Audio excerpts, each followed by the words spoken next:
Hello everyone and welcome back to Solution Junkie. In this video, I'll show you how to unlink Rockstar Social Club from your Steam account.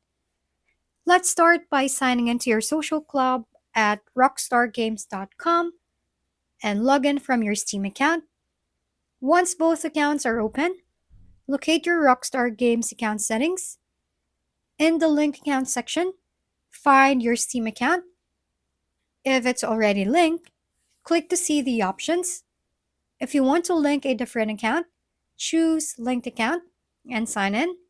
If you need to unlink, go to the Unlink section. Unfortunately, Steam accounts are permanently linked to your Rockstar Social Club account.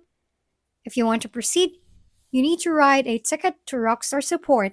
They will give you the info about what you need to do and what this action means for your account. There you go. This has been Solution Junkie. Don't forget to leave a thumbs up, subscribe, and hit the bell button to stay updated on our latest uploads. If you have any questions or video recommendation, leave them down below.